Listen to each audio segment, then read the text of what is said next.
자, 반갑습니다. 배동찬 교수의 맛있는 돈 이야기 배동찬입니다. 자, 여러분 반갑습니다. 터질 것이 터지고 말았죠. 그런데 앞으로가 더 문제가 될 것 같아요. 바로 깡통전세 이야기인데요. 깡통전세 보증금 1,000억 원에 떼먹은 빌라업자 덜미. 그래요. 오늘은 신축 빌라 500여 채를 지어서 전세를 주고 보증금 1,000억 원에 달하는 깡통전세를 낀 채 다른 사람에게 빌라 등을 팔고 잠적한 이런 사고가 발생이 되었죠. 여기서 빌라 매수인은 돈이 없는 그냥 허울만 매수인 가능성이 굉장히 높아 보인다는 겁니다. 결국 집값 상승 시기에는요, 전세금이 상승하니까 오른 전세금 가지고 빌라를 샀다는 거죠.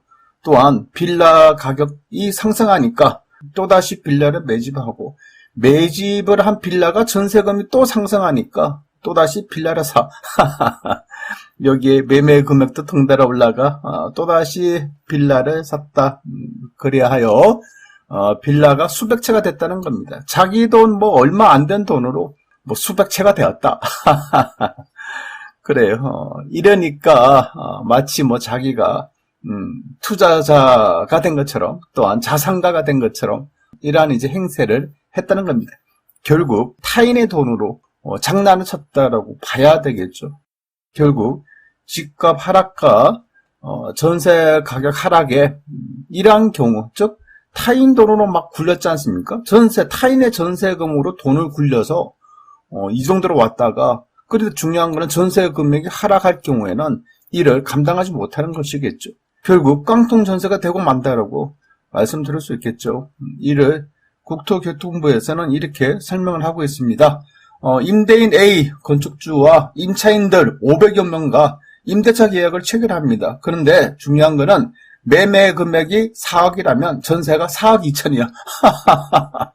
이러하니 이런 500여 명한테 이처럼 매매 금액에 비해서 전세 금액을 더 받고 계약을 한다는 거예요. 그러니 뭐 1,000억 원대를 초과해서 수령을 했다는 거 아니겠습니까? 뭐 이제 여기서 중요한 거는 이제 신축 빌라라는 거죠. 신축 빌라. 신축 빌라. 제가 뭐 전에도 수차에 걸쳐서 말씀드렸잖아요. 서울의 신축 빌라, 수도권의 신축 빌라 조심하셔야 된다. 왜냐하면 신축 빌라는 시세를 정확하게 모르지 않습니까? 예를 들어서 뭐 아파트 같은 경우에는 우리는 누구든지 네이버 부동산에 들어가면 시세를 파악할 수가 있어요. 그런데 빌라 같은 경우에는 정확한 매매 시세, 전세 시세를 파악하기가 어렵다는 거예요.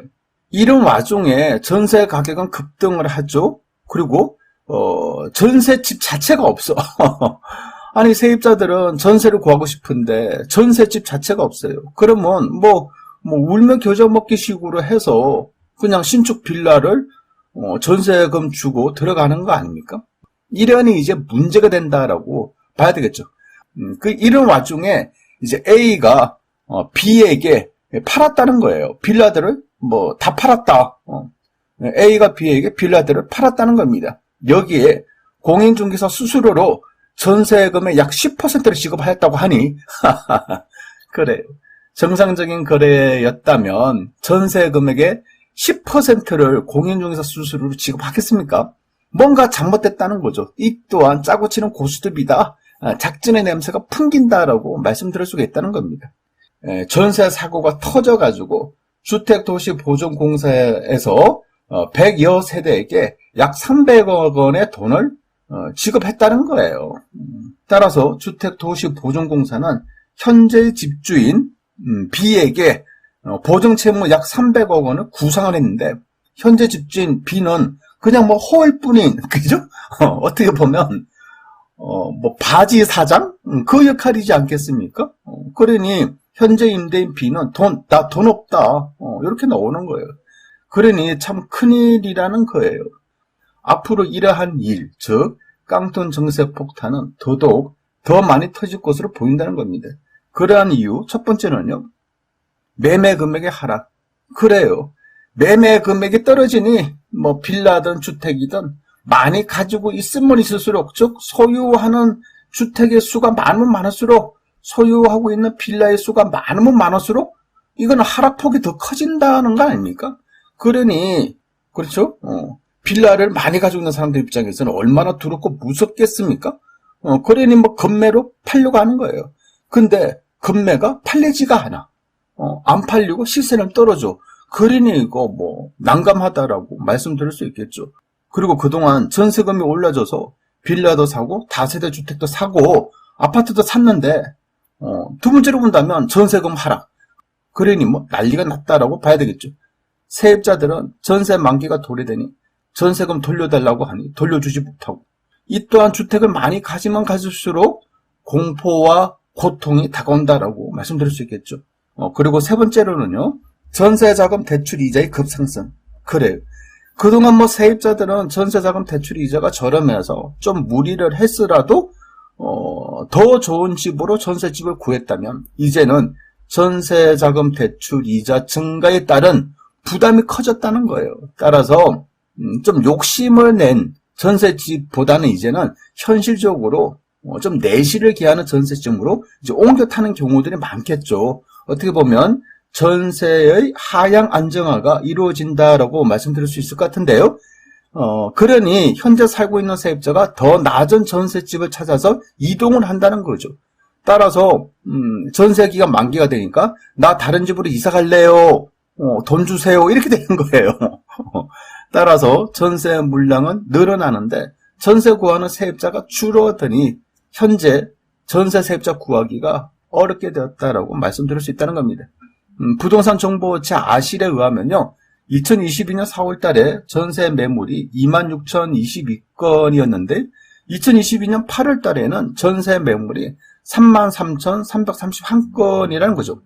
그만큼요, 전세 물량은 증가되었다라고 말씀드릴 수 있겠어요. 그리고 마지막 네 번째로 본다면 앞으로 집값이 하락할 가능성. 그래요. 이게 아마 이 부분이 가장 크다라고 봐야 되겠죠. 만약에 앞으로 집값이 오른다면 지금 겪고 있는 이 고통과 이 아픔을 잠시 참고 인내를 할 수 있겠지만은, 만약에 앞으로 집값이 떨어져, 앞으로 전세 가격이 떨어져, 이런 생각이 든다면 아이고 빨리 팔고 말아야겠다. 전세를 좀 낮출수라도 팔고 말아야겠다. 팔리지도 않고 전세 세입자도 못 구하네? 그러면 폭탄 터지고 만다. 이렇게 봐야 되겠죠. 따라서 미래에 대한 불확실성, 이 부분이 굉장히 강함으로 앞으로 깡통 전세 폭탄이 급증가될 것이다라고 말씀드릴 수가 있다는 겁니다. 특히 이런 지역은 특히 더 조심하셔야 되겠죠. 첫 번째로 본다면 빌라, 다세대, 연립주택인데요. 국민일보 기사에 의하면 서울 강서구, 금천구, 양천구, 관악구, 강동구, 빌라, 깡통전세 주의보라는 겁니다. 그렇죠? 그런데 중요한 거는 뭐 강서구, 금천구, 양천구, 관악구, 강동구 요 빌라들만 조심할 거 아니라 서울이든 수도권이든 전국에 있는 모든 빌라, 다세대, 연립주택은 그냥 공통적으로 조심하셔야 돼요. 그렇지 않습니까? 아파트 가격이 올라갈 때 대체적으로서 빌라의 수요가 증가되는 거지 않습니까? 아파트 전세 가격이 폭등을 하니까 대체적으로서 빌라, 다세대, 연립으로 간 거지 않습니까? 그런데 이제 아파트 가격이 주춤하지 않습니까? 그렇죠? 그리고 전세 가격이 떨어지기 시작하니까 특히 빌라, 다세대, 연립주택의 매매 금액과 전세 금액은 더 많이 하락할 가능성이 많다라고 봐야 되겠죠. 두 번째로 본다면 서울 수도권 오피스텔. 그래요. 오피스텔. 이것도 얼마나 문제 많습니까? 서울 오피스텔의 매매 금액이 예를 들어서 뭐 3억 4억이라면 전세 또한 3억 4억이지 않습니까? 실제 그래요. 또한 수도권 지역 오피스텔 매매 금액이 2억이라면 전세가 2억이라니까요. 어떤 경우는 매매 금액이 뭐 1억 5천인데 전세가 1억 7천, 1억 8천짜리가 소형평수 오피스텔에 숱하게 많다라고 말씀드릴 수 있겠어요. 그런데 중요한 부분, 전세집이 없으니까 이런 데라도 들어간다는 얘기예요. 따라서 조심하셔야 될 것 같고요. 세 번째로 본다면 지방 소도시에 있는 소형 아파트, 특히 공시가격 1억 원 이하. 그래요. 한때 뭐 지방의 작은 중소도시에 있는 공시가격 1억 원 이하의 소형 아파트 난리 났었죠. 양도소득세, 취득세 빠져나가는, 그렇죠? 그렇지 않습니까? 공시가격 1억 이하면 양도소득세 중과세 대상 아니고 취득세 중과세 대상이 아니니까 그냥 뭐 갭 투자들을 이쪽으로 많이 했지 않습니까? 그렇죠? 뭐 인구 뭐 10만, 20만, 30만 이런 중소도시. 그런데 이런 지역의 아파트들 또한 전세 금액이 하락하면, 그렇죠? 이거도 폭탄 터진다는 거예요. 뭐 1,000만 원, 2천만 원 투자를 해가지고 뭐 1,000만 원, 2천만 원 띄우러 들어갔는데 전세 금액이 2천만 원, 3천만 원 떨어지면 이건 뭐 감당이 안 된다는 얘기가 되겠죠. 그래서 이런 지역은 특히 깡통 전세 폭탄이 터질 확률이 많다라고, 따라서 이런 지역의 이런 부동산 물건들은 조심하셔야 된다라고 말씀드릴 수 있을 것 같아요. 이상까지 배종찬 교수의 맛있는 도움 이야기였습니다. 감사합니다.